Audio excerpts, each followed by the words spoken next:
यहाँ पर क्या होगा कि मॉड x माइनस वन की वैल्यू हो जाएगी, x माइनस वन होगी x greater than equal to one पे, और माइनस x माइनस वन होगी x लेस देन वन पर। ठीक है, तो उसी से हम मॉड x का जो फॉर्मूला था उसी से हम ये निकाल लेंगे। ठीक है, उसके बाद आपका x माइनस टू की वैल्यू होगी, मॉड x माइनस टू की वैल्यू ये हो जाएगी x greater than equal to two पर x माइनस टू हो जाएगी, और x लेस देन टू पर माइनस x और प्लस टू हो जाएगी अगर माइनस को अंदर मल्टीप्लाई हम कर दें तो। ठीक है, सिमिलरली ये वाली वैल्यू भी आपकी ये हो जाएगी कि x माइनस फोर हो जाएगी आपकी x greater than equal to four पर, और x लेस देन फोर पर आपकी वैल्यू हो जाएगी x माइनस एक्स प्लस का फोर। ठीक ठीक, अब हमको यहाँ पर इसकी लिमिट को स्प्लिट करना पड़ेगा क्योंकि अलग अलग जगह वैल्यू फंक्शन की अलग अलग है। ठीक है, तो इसकी लिमिट हम स्प्लिट करेंगे, जैसे वन से टू कर देंगे, फिर टू से थ्री कर देंगे, ठीक है ना, और फिर थ्री से फोर कर देंगे, और उस पे इन फंक्शंस की वैल्यूज़ जो है प्लस या माइनस में आपकी आ जाएगी। ठीक है, जैसे वन से टू तक, वन से टू तक की बात करेंगे तो x माइनस वन की वैल्यू क्या होगी, है ना, वन से टू का मतलब हो गया x की वैल्यू वन से बड़ी है। ठीक है, तो x माइनस वन आएगी। ठीक है, और x माइनस टू की बात करेंगे वन से टू के लिए, ठीक है ना, इंटीग्रेशन लिमिट वन से टू के लिए x माइनस टू की वैल्यू क्या होगी, ये वाली होगी माइनस एक्स माइनस टू। ठीक है ना, ये वाली माइनस ब्रैकेट में x माइनस टू, ये वाली वैल्यू होगी। ठीक है, और इधर की हम बात करेंगे वन से टू के लिए, यानी कि ये वाली वैल्यू होगी इसके लिए। ठीक है, तो इसको इधर देखें और समझें, जैसे वन से टू तक के लिए लिमिट को स्प्लिट कर लिया, टू से थ्री तक के लिए कर लिया, और थ्री से फोर तक के लिए कर लिया। अब वन से टू तक के लिए अभी हमने बताया ये वाली पॉजिटिव होगी और ये दोनों नेगेटिव होगी। ठीक है ना, तो उसके अकॉर्डिंग हम यहाँ पर टू से थ्री और थ्री से फोर तक के लिए भी हम वैल्यू देख लेंगे, और प्लस माइनस साइन आपका उसके अकॉर्डिंग आ जाएगा। जैसे टू से थ्री तक वैल्यू x माइनस वन की क्या होगी, ठीक है ना, और x माइनस टू की क्या होगी, और x माइनस फोर की क्या होगी। जैसे आप दोबारा देखें, जैसे टू से थ्री तक के लिए वैल्यू अगर मैं देख रहा हूँ तो यहाँ पर आप देखें, जैसे टू से थ्री तक के लिए वैल्यू देखनी है मेरे को इसकी, तो टू से थ्री तक यानी कि वन से बड़ा ही होगा, तो फंक्शन क्या होगा, x माइनस वन ही होगा। ठीक है, और टू से थ्री तक वैल्यू देखनी है इसके लिए, तो ये वाली भी क्या होगी, x माइनस टू ही होगा। और टू से थ्री तक वैल्यू क्या आएगी इसके लिए, इसमें आएगी टू से थ्री क्या होगा, चार से छोटा होगा ना, तो value x minus mode x minus four की वैल्यू क्या आएगी, माइनस एक्स प्लस फोर, ये वाली वैल्यू आ जाएगी। ठीक है, तो ये तीनों वैल्यू हम यहाँ पर लिख लेंगे, ये तीनों वैल्यू हमने यहाँ पे लिखी। सिमिलरली थ्री टू फोर के लिए हम चेक करेंगे वैल्यूज़, तो थ्री टू फोर के लिए दोनों वैल्यू पॉजिटिव है, ये वाली वैल्यू नेगेटिव आ रही है। ठीक है, तो वो हमने यहाँ पर पुट कर दी। अब सिंपल इंटीग्रेशन करना है, हम इसको आप पहले ऐड कर लें, तो यहाँ पर क्या आया, ऐड और सब्सट्रैक्ट करने के बाद, मतलब सिंप्लीफिकेशन करने के बाद यहाँ पर एक माइनस एक्स प्लस फाइव आ रहा है इसके लिए।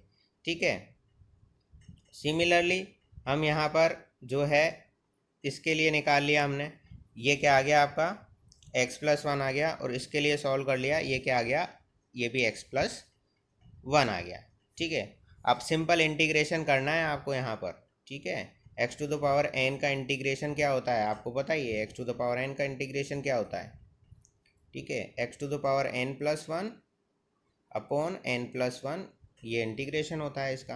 तो ये इंटीग्रेशन का फॉर्मूला लगाया हमने, और अपर लिमिट माइनस लोअर लिमिट करके हम वैल्यूज़ पुट कर देंगे, तो हमारे पास आंसर हमको मिल जाएगा।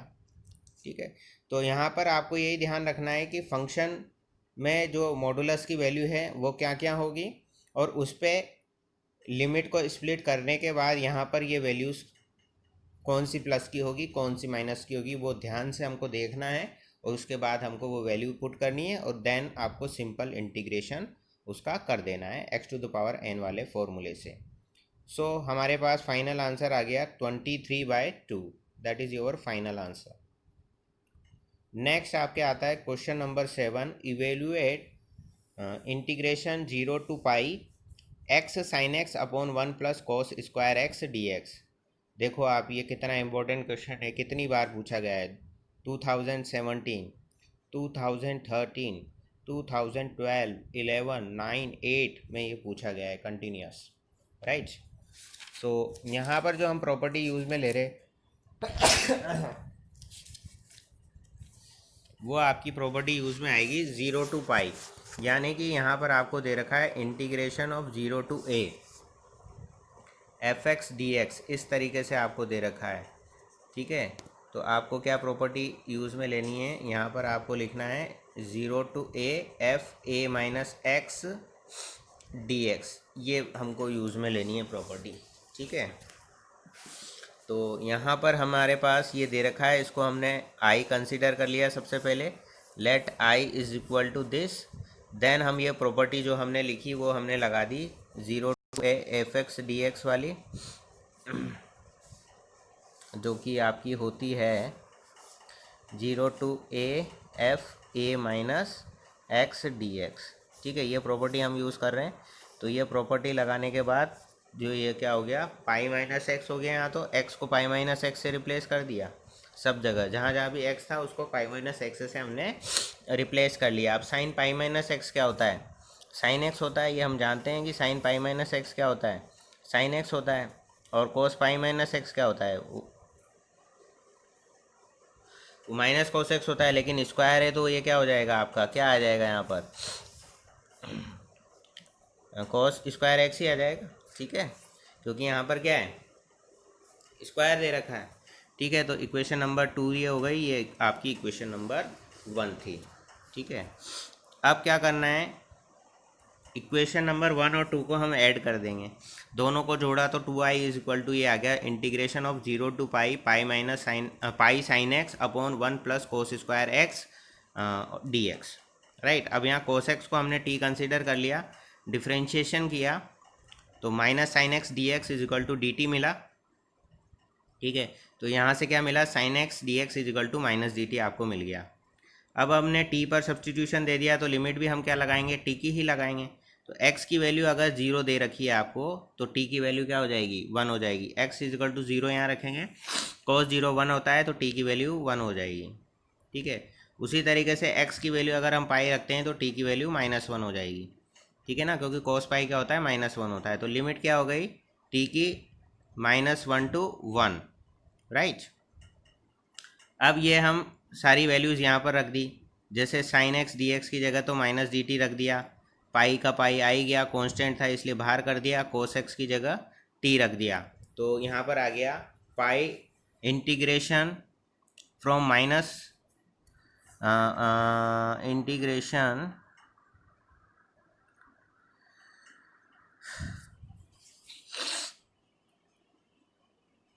वन टू -1, ये जैसे 1 था ना और ये -1 था, तो 1 to -1 हो गया integration 1 upon 1 plus T square D T.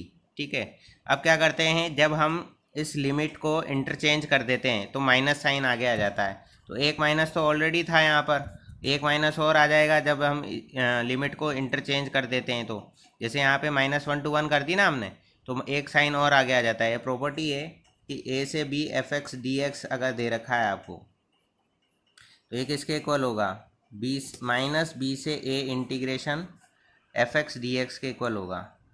ठीक है, minus integration b to a f x d x के इक्वल होगा। ठीक है, तो यहाँ पर हमने क्या कर दिया,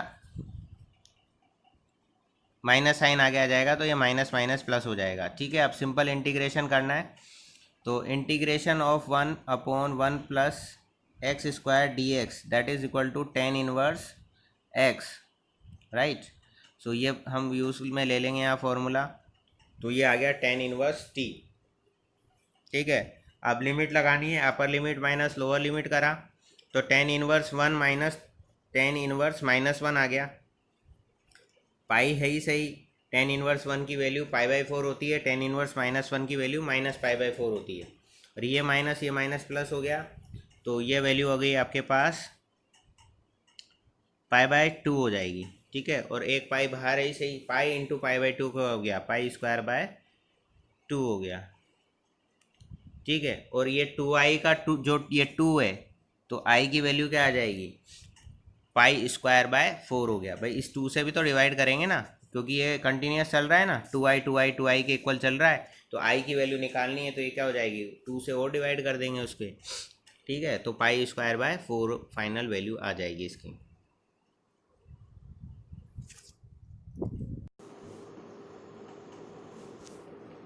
evaluate integration of -1 to 2 mod of x cube minus x d x 2016 में क्वेश्चन आया है। सबसे पहले जो दिया गया है उसको हम आई कंसिडर कर लेंगे। Let I is equal to this -1 to 2 और mod x cube minus x d x integration करना है एक्स के रेस्पेक्ट में। ठीक है, तो यहाँ पर हम सबसे पहले जो फंक्शन दे रखा है उसकी वैल्यू देख लेंगे कि एक्स क्यूब माइनस एक्स होगी वैल्यू जब -1 से 0 होगी एक्स की वैल्यू। ठीक है ना, -1 से 0 के बीच में जब वैल्यू होगी तो एक्स क्यूब माइनस एक्स इस फंक्शन की वैल्यू होगी। जब 0 less than x less than 1 condition होगी तो minus x cube minus x इसकी वैल्यू होगी। और जब वैल्यू आपकी 1 less than equal to x less than 2 होगी तो एक्स क्यूब माइनस एक्स जो है गिवन फंक्शन की वैल्यू होगी।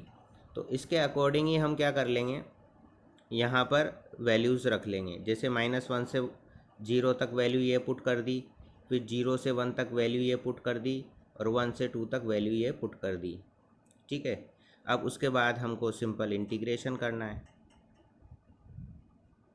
गिवन फंक्शन का।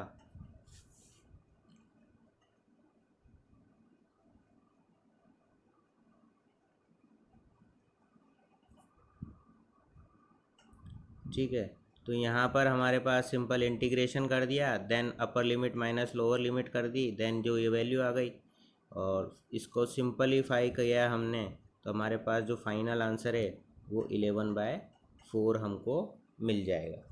ठीक है, इजी कैलकुलेशन है। इंटीग्रेशन x⁴n dx हमको यूज़ में लेना है, जो कि क्या होता है x⁴n+1 upon n+1 simple formula हमको अप्लाई करना है।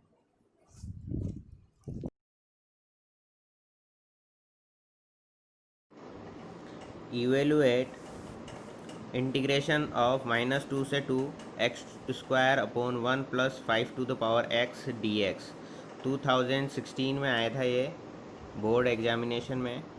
ठीक है, तो सबसे पहले जो हमको दे रखी है टर्म उसको हम आई कंसीडर कर लेंगे, that is equation number 1। Okay, next अब हम यहाँ ये प्रॉपर्टी यूज़ में लेंगे। प्रॉपर्टी क्या होती है, integration of a to b from a to b f(x) dx ये इक्वल होता है integration from a to b f(a + b - x dx के इक्वल होता है। ठीक है, तो सेम यही चीज़ हम यहाँ अप्लाई करेंगे। तो जो फंक्शन में हमको ऊपर दे रखा है यहाँ पर x² दे रखा है, तो x की जगह हम क्या कर देंगे, x की जगह पर हम क्या रख देंगे a + b। तो a की वैल्यू यहाँ पर 2 है, b की वैल्यू यहाँ पर -2 है। ठीक है ना, तो 2 - 2 - x ये हम यहाँ पर रख देंगे x की जगह पर। ठीक है, तो यहाँ पर भी x की जगह हम यही रखेंगे और यहाँ पर भी x की जगह हम यही रखेंगे, तो हमको क्या मिलेगी, ये वाली टर्म मिल जाएगी। ठीक है, तो x की जगह हमने क्या रख दिया 2 - 2 - x यहाँ भी, और यहाँ 5⁴x था ना, तो x की जगह यहाँ भी 2 - 2 - x हमने पुट कर दिया। सिंप्लीफाई किया तो हमको ये मिला -2 से 2 इंटीग्रेशन करना है x² अपॉन 1 + 5⁻x dx का। ठीक है, अब इसमें हम क्या कर रहे हैं, न्यूमरेटर और डिनोमिनेटर में 5⁻x का मल्टीप्लाई कर दिया हमने, न्यूमरेटर में भी और डिनोमिनेटर में भी, तो ये इक्वेशन नंबर 2 हमको मिल जाएगी। ठीक है साहब, अब क्या करेंगे, इक्वेशन नंबर 1 थी, इक्वेशन नंबर 2 को हम ऐड कर देंगे। On adding 1 and 2 then we get, तो हमको ये वाली टर्म मिल जाएगी। आई से आई ऐड होगा तो 2i हो जाएगा और इंटीग्रेशन दोनों ऐड हो जाएंगे तो ये वाली टर्म आ जाएगी। अब यहाँ देख लो, ये और ये कैंसिल आउट हो जाएंगे, ये और ये वाली टर्म कैंसिल आउट हो जाएगी।